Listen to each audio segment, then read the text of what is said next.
ನಮಸ್ಕಾರ. ಎಲ್ಲರಿಗೂ ಕನ್ನಡತಿ ಅಡುಗೆ ಚಾನಲ್‌ಗೆ ಸ್ವಾಗತ. ಇವತ್ತು ನಾನು ಸಾಯಂಕಾಲ ತಿಂಡಿಯನ್ನ ಮಾಡಿ ತೋರಿಸ್ತಾ ಇದ್ದೀನಿ. ಅಂದ್ರೆ ಪಕೋಡಾನ ಮಾಡಿ ತೋರಿಸ್ತಾ ಇದ್ದೀನಿ. ಆದರೆ ಕಡಲೆ ಹಿಟ್ಟು, ಅಕ್ಕಿ ಹಿಟ್ಟು, ಮೈದಾ ಹಿಟ್ಟು ಯಾವುದನ್ನು ಬಳಸ್ದೇನೆ ಮಾಡ್ತಾ ಇದ್ದೀನಿ. ತುಂಬಾ ಟೇಸ್ಟಿಯಾಗಿ ಮಾಡ್ತಾ ಇದ್ದೀನಿ. ನೀವೊಂದು 10 ನಿಮಿಷದಲ್ಲೇನೆ ಮಾಡ್ಕೋಬಹುದು. ನನ್ನ ರೀತಿಯಲ್ಲಿ ಒಮ್ಮೆ ಖಂಡಿತನೂ ಈ ಸಾಯಂಕಾಲ ಮಳೆ ಬರೋ ಮುಂದೆ ಈ ಪಕೋಡಾನ ಮಾಡಿ ನೋಡ್ರಿ. ಇಲ್ಲಿ ನೋಡಿ ನಾನು ಅರ್ಧ ಬಟ್ಲಾಗಷ್ಟ ಸ್ವಚ್ಛ ಮಾಡಿಟ್ಕೊಂಡಿರುವಂಥ ದಪ್ಪ ಅವಲಕ್ಕಿಯನ್ನ ತಗೊಂಡಿದ್ದೀನಿ. ನೀವು ತೆಳು ಅವಲಕ್ಕಿಯನ್ನಾದ್ರೂ ತಗೋಬಹುದು. ನೋಡಿ ಮೆಜರ್ಮೆಂಟಿಗೆ ನೀವೇನು ಮಾಡಿರಿ ಒಂದೇ ಥರದ ಬಟ್ಲಾನೇ ತಗೋರಿ. ಈಗ ಈ ಅವಲಕ್ಕಿಯನ್ನು ಸ್ವಚ್ಛವಾಗಿ ನೀರು ಹಾಕಿ ತೊಳೆದ್ಬಿಟ್ಟು ತಗೋತೀನಿ ರೀ. ಅವಲಕ್ಕಿಯನ್ನು ತುಂಬ ತೂಸಿರ್ತದೆ. ಚಾಣಿಸ್ ತೊಗೊಂಡ್ರು ನೀಟಾಗಿ ತೊಳೆದ್ಬಿಟ್ಟು ತಗೋತೀನಿ ರೀ. ನೋಡಿ ಈಗ ಈ ನೀರನ್ನು ತೆಗಿತೇನೆ ರೀ. ನೋಡಿ ಇದಕ್ಕೆ ಇನ್ನೊಂದು 4 ಸ್ಪೂನ್ ಆಗಷ್ಟೇ ನೀರನ್ನು ಹಾಕ್ತೀನಿ ರೀ. ಅವಲಕ್ಕಿ ತುಂಬಾ ನೆನೆದು ಸಾಫ್ಟ್ ಆಗ್ಬೇಕು ರೀ. ಇದನ್ನ ಒಂದು 5 ನಿಮಿಷ ಅನ್ಕತಕ್ಕ ಸೈಡಿಗೆ ಇಡ್ತೀನಿ ರೀ. ಇದು ಅವಲಕ್ಕಿ ತುಂಬ ಚೆನ್ನಾಗಿ ನೆನಿಲಿ ರೀ ಇದು. ನೋಡಿ 5 ನಿಮಿಷ ಆದಮೇಲೆ ನಾನು ನಿಮಗೆ ತೋರಿಸ್ತಾ ಇದ್ದೀನಿ ನೋಡಿರಿ. ಎಷ್ಟು ಹಿಟ್ಟು ಥರ ಆಗ್ಯದ ನೋಡಿರಿ. ಇದೇ ರೀತಿ ಸಾಫ್ಟಾಗಿನೇ ಏನಾಗ್ಬೇಕು ರೀ ನೆನಿಬೇಕು ರೀ ಇದು. ನೋಡಿ ಈಗ ಇದನ್ನು ಮಿಕ್ಸಿ ಜಾರಿಗೆ ಹಾಕೋತೀನಿ ರೀ ಈ ಅವಲಕ್ಕಿಯನ್ನು. ನೋಡಿ ಈಗ ಈ ಅವಲಕ್ಕಿ ನೆನೆದ್ರಾಗೆ ನಾನು ಏನು ಮಾಡಿದೆ, ಈರುಳ್ಳಿ, ಮೆಣಸಿನ್ಕಾಯಿ, ಕೊತ್ತಂಬರಿ, ಕರಿಬೇವು ಸೊಪ್ಪನ್ನು ಕಟ್ ಮಾಡಿ ಇಟ್ಕೊಂಡಿನಿ ರೀ. ನೋಡಿ ಇದಕ್ಕೆ ನಾನಿಲ್ಲಿ ಯಾವ ಬಟ್ಲೆ ಅವಲಕ್ಕಿ ತೊಗೊಂಡಿನಲ್ರಿ ಅದರಲ್ಲೇ ಅರ್ಧ ಬಟ್ಲಾಗಷ್ಟು ಸೋಸ್ ಇಟ್ಕೊಂಡಿರುವಂಥ ಗೋಧಿ ಹಿಟ್ಟನ್ನು ಹಾಕ್ತಾ ಇದ್ದೀನಿ ರೀ. ನೋಡಿ ಅರ್ಧ ಬಟ್ಲು ಅವಲಕ್ಕಿ, ಅರ್ಧ ಬಟ್ಲು ಗೋಧಿ ಹಿಟ್ಟು, ಅರ್ಧ ಬಟ್ಲಾಗಷ್ಟೇ ಮೊಸರನ್ನು ಹಾಕ್ತಾ ಇದ್ದೀನಿ. ನೋಡಿ ಅದೇ ಮೊಸರಿನ ಬಟ್ಲಲ್ಲಿ 1/4 ಬಟ್ಲಾಗಷ್ಟೇ ಒಂದು ಸ್ವಲ್ಪ ಫಸ್ಟ್ ನೀರನ್ನು ಹಾಕ್ತೀನಿ ರೀ. ನೋಡಿ ಈಗ ಇದನ್ನು ಮಿಕ್ಸ್ ಮಾಡ್ಕೊಂಡ್ರಿ. ನೋಡಿ ಅವಲಕ್ಕಿ ಹಿಟ್ಟು, ಮೊಸರು, ನೀರು ಎಲ್ಲ ಮಿಕ್ಸ್ ಆಗಲಿ ರೀ. ನೋಡಿ ಇನ್ನೊಂದು 2 ಸ್ಪೂನ್ ಆಗಷ್ಟು ನೀರನ್ನು ಹಾಕ್ತೀನಿ ರೀ. ತುಂಬ ತೆಳುವೂ ಮಾಡ್ಕೋಬಾರ್ದು ರೀ ಹಿಟ್ಟನ್ನು. ನೋಡಿ ಈಗ ಇದನ್ನು ನೋಡಿರಿ ರುಬ್ಬಿ ತೊಗೋತೇನೆ ರೀ. ನೋಡಿ ಹಿಟ್ಟು ಇದೇ ರೀತಿಯೇ ಆಗ್ಬೇಕು ರೀ.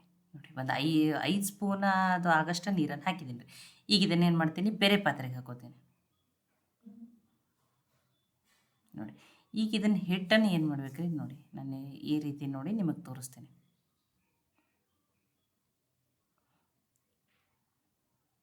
ನೋಡಿ ಅಕ್ಕಿ ಹಿಟ್ಟು ಬೇಡ, ಕಡಲೆ ಹಿಟ್ಟು ಬೇಡ, ಅದು ಮೈದಾ ಬಳಸ್ತೇನೆ ಚೆನ್ನಾಗಿ. ನೋಡಿ ಈ ರೀತಿ ಹಿಟ್ಟನ್ನು ನೀಟಾಗಿ ಮಿಕ್ಸ್ ಮಾಡ್ತೇವೆ. ಅವಾಗ ಏನಾಗ್ತದೆ, ಹಿಟ್ಟು ಮತ್ತಷ್ಟು ಆಗ್ತದೆ. ಒಂದು 2 ನಿಮಿಷ ಆಗಷ್ಟು ನಾನು ಇದೇ ರೀತಿಯೇ ಮಾಡ್ಕೊಂಡೇನಿ. ನೋಡಿರಿ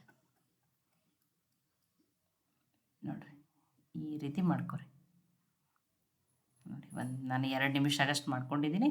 ಈಗ ಉಳಿದಿರುವ ಸಾಮಗ್ರಿಗಳನ್ನ ಹಾಕ್ತೀನಿ ನೋಡಿರಿ. ಈಗ ಇದಕ್ಕೆ ನಾನು ಏನು ಮಾಡ್ತಾಯಿದ್ದೀನಿ, ನೋಡಿ ಹಿಟ್ಟು ಎಲ್ಲ ನೀಟಾಗಿ ಮಿಕ್ಸ್ ಆಗಿದ್ರಿ. ಫಸ್ಟ್ ಮಾಡ್ಕೊರಿ. ಮಾಡ್ಕೊಂಡ್ಮೇಲೆ ರುಚಿಗೆ ತಕ್ಕಷ್ಟು ಉಪ್ಪು.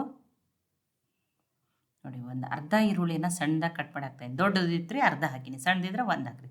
ಸ್ವಲ್ಪ ಫ್ರೆಶ್ ಆಗಿ ಕಟ್ ಮಾಡಿ ಇಟ್ಕೊಂಡಿರುವಂಥ ಕರಿಬೇವು ಸೊಪ್ಪು, 2 ಮೆಣಸಿನ್ಕಾಯಿನ ಸಣ್ಣದಾಗಿ ಕಟ್ ಮಾಡಿ ಹಾಕ್ತಾಯಿದ್ದೀನಿ. ಖಾರ ನೀವು ನೋಡ್ಕೊಂಡು ಹಾಕೋರಿ. ಒಂದು 8 ಕಾಳಾಗಷ್ಟು ಕಾಳು ಮೆಣಸನ್ನು ಈ ರೀತಿ ದಪ್ಪ ದಪ್ಪಾಗಿ ಕುಟ್ಟಿ ಹಾಕ್ತಾಯಿದ್ದೀನಿ. ಟೇಸ್ಟ್ ಚೆನ್ನಾಗಿ ಬರ್ತದೆ. ಇದೇ ರೀತಿ ಹಾಕ್ರಿ. ಪೌಡ್ರ್ ಹಾಕ್ಬಿಡ್ರಿ. ಸ್ವಲ್ಪ ಇಂಗನ್ನು ಹಾಕಿದ್ದೀನಿ. ಒಂದು ಅರ್ಧ ಸ್ಪೂನ್ ಆಗಷ್ಟೇ ಜೀರಿಗೆ. ನೋಡಿ ಕಡಿಮೆ ಇಂಗ್ರೀಡಿಯೆಂಟ್ಸು, ತುಂಬಾ ಸಿಂಪಲ್ ಅದು. ಸ್ವಲ್ಪ ಕೊತ್ತಂಬರಿ ಸೊಪ್ಪು. ಈಗ ಇದನ್ನು ಮಿಕ್ಸ್ ಮಾಡೋಣ. ನೋಡಿ ಸಾಯಂಕಾಲ ಅಥವಾ ಸಡನ್ನಾಗಿ ಗೆಸ್ಟ್ ಬರ್ತಾರೆ, ಅಥವಾ ಕಡಲೆ ಹಿಟ್ಟರೆ ಮುಗಿದಿರ್ತದೆ, ಅವಾಗಾದರೂ ಮಾಡ್ಕೋಬೋದು ನೋಡಿರಿ. ಇನ್ನು ಕಡಲೆ ಹಿಟ್ಟಲೆ ಹೋಗೋರಿಗೆ ಆ್ಯಸಿಡಿಟಿ ಆಗ್ತದೆ, ಗ್ಯಾಸ್ಟ್ರಿಕ್ ಆಗ್ತದೆ ಆ ಥರ. ಆದರೆ ಈ ಗೋಧಿ ಹಿಟ್ಟಿನಿಂದ ಮಾಡ್ಕೊಳ್ಳೋದ್ರಿಂದ ಏನೂ ಆಗಲ್ಲ ರೀ ಆ ರೀತಿ. ನೋಡಿ ಸ್ವಲ್ಪ ಸೋಡಾನ ಹಾಕಿದ್ದೀನಿ. 1/4 ಟೀ ಸ್ಪೂನ್ ಆಗಷ್ಟೇ ಮಿಕ್ಸ್ ಮಾಡ್ಕೋತೀನಿ ನೋಡಿರಿ. ನೋಡಿ ಅಷ್ಟೇ ಏನು ನೀರನ್ನು ಮೊಸರನ್ನು ಹಾಕಿದ್ದೀನಿ. ಅದಾದಮೇಲೆ ಒಂಚೂರು ನೀರದು ಏನೂ ಹಾಕಿಲ್ಲ ರೀ. ಹಿಟ್ಟು ಇದೇ ರೀತಿಯೇ ಇರ್ಬೇಕು ನೋಡಿರಿ. ಮತ್ತು ಈ ರೀತಿ ಸಣ್ಣ ಸಣ್ಣ ಪಕೋಡ ಬಿಡ್ಬೇಕು ರೀ. ಇವು ಎಣ್ಣೆಗೆ ಏನಾಗ್ತವೆ, ಮತ್ತಿಷ್ಟು ಏನಾಗ್ತವೆ, ಸೈಜ್ ಅಂದರೆ ಉಬ್ಬಿ ದೊಡ್ಡ ಆಗ್ತವೆ ನೋಡಿರಿ. ಎಣ್ಣೆನೂ ಚೆನ್ನಾಗಿ ಕಾಯ್ಲಿಕ್ಕೆ ಇಟ್ಟೀನಿ. ಸಣ್ಣನೇ ನೋಡಿರಿ ಮಾಡ್ತೀನಿ. ನೋಡಿ ಆದಷ್ಟು ಸ್ವಲ್ಪ ಗ್ಯಾಪ್ ಬಿಟ್ಟು ದೂರ ಹಾಕ್ರಿ. ಇಲ್ಲಾಂದ್ರೆ ಏನಾಗ್ತಾವೆ, ಅಂಟ್ಕೋತಾವ್ರಿ ಅವು. ಚೆನ್ನಾಗಿ ಕೆಂಪಗಾಗೋವರೆಗೂ, ಲೈಟ್ ಗೋಲ್ಡನ್ ಕಲರ್ ಆಗೋವರೆಗೂ ಕರೆದ್ಬಿಟ್ಟು ತೊಗೊಳೋದು ನೋಡಿರಿ. ಅದಕ್ಕೆ ದೂರ ಸ್ವಲ್ಪ ಗ್ಯಾಪ್ ಬಿಟ್ಟನೇ ಹಾಕ್ರಿ. ನೋಡಿರಿ ಒಂದೊಂದು ಅನ್ನೂ ಅಂಟ್ಕೊಂಡವು ನೋಡಿರಿ. ನೋಡಿರಿ ನಾ ಎಷ್ಟು ಸಣ್ಣ ಹಾಕಿದ್ದೆ ನೋಡಿರಿ. ಎಷ್ಟು ರೌಂಡಾಗಿ ಎಷ್ಟು ಉಬ್ಬಿ ಫಳ್ಳಾಗ್ಯಾವ ನೋಡ್ರಿ ಗೊತ್ತಾಗತ್ತೈತಿ ನಿಮಗೆ. ನೋಡಿ ಹೊರಗಡೆಯಿಂದ ಕ್ರಿಸ್ಪಿ, ಒಳಗಡೆಯಿಂದ ಸಾಫ್ಟು, ಟೇಸ್ಟ್ ತುಂಬಾ ಚೆನ್ನಾಗಿರ್ತದೆ ರೀ. ಸಾಯಂಕಾಲ ಟೀ ಕಾಫಿ ಜೊತೆ ಅಂತೂ ಬೆಸ್ಟ್ ಕಾಂಬಿನೇಷನ್. ನೋಡಿ ಎಷ್ಟು ಚೆನ್ನಾಗಿ ಬಂದಾವೆ ನೋಡಿ. ಎಷ್ಟು ಫಳ್ಳು ಬಂದಾವೆ, ಹೊರಗಡೆಯಿಂದ ಕ್ರಿಸ್ಪಿ. ನೋಡಿ ನಾನು ನಿಮಗೆ ಮುರಿದು ಬಿಟ್ಟು ತೋರಿಸ್ತೀನಿ ಎಷ್ಟು ಚೆನ್ನಾಗಿ ಬಂದಾವೆ ಅಂತ ಹೇಳಿ. ನೋಡಿರಿ ನೋಡಿರಿ ಇವನ್ನ ನಾವು ಇದು ಗೋಧಿ ಹಿಟ್ಟಿನಿಂದ ಮಾಡ್ಯದ ಅಂತ ಹೇಳಿ ಗೊತ್ತೂ ಆಗಲ್ಲ ರೀ ಟೇಸ್ಟ್ ಅಷ್ಟು ಚೆನ್ನಾಗಿ ಬಂದಿರ್ತದೆ. ನೋಡಿರಿ ಎಷ್ಟು ಕ್ರಿಸ್ಪಿ ಆಗ್ಯಾವತ್ತನ್ನು ತೋರಿಸ್ತೀನಿ ನಿಮ್ಗೆ ಸೌಂಡ್ದಿಂದನೇ ಗೊತ್ತಾಗೋದಿಲ್ಲ ಎಷ್ಟು ಕ್ರಿಸ್ಪಿ ಆಗಿರ್ತದೆ. ಅಕ್ಕಿ ಹಿಟ್ಟನ್ನು ಬಳಸಿಲ್ಲ ನೋಡಿರಿ, ಮೈದಾ ಹಿಟ್ಟನ್ನು ಹಾಕಿಲ್ಲ, ಎಷ್ಟು ಚೆನ್ನಾಗಿ ಗೋಧಿ ಹಿಟ್ಟಿನಿಂದನೇ ಎಷ್ಟು ಕ್ರಿಸ್ಪಿಯಾಗಿ ಬಂದದ್ದು. ನಾನೊಂದು ಮುರಿದು ಬಿಟ್ಟು ತೋರಿಸ್ತೀನಿ ನೋಡಿ.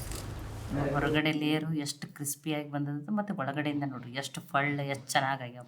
ಆ ರೀತಿ ಹಿಟ್ಟನ್ನು ಏನು ಮಾಡಿರಿ ನೀಟಾಗಿ ಅದು ಇದನ್ನು ಮಾಡ್ಕೊಂಡು ತೊಗೊರಿ, ಎರಡು ನಿಮಿಷಕ್ಕಷ್ಟೇ ಅವಾಗಷ್ಟೇ ಫಳ್ಳಾಗಿ ಎಷ್ಟು ಚೆನ್ನಾಗಿ ಬರ್ತಾವೆ ನೋಡಿ.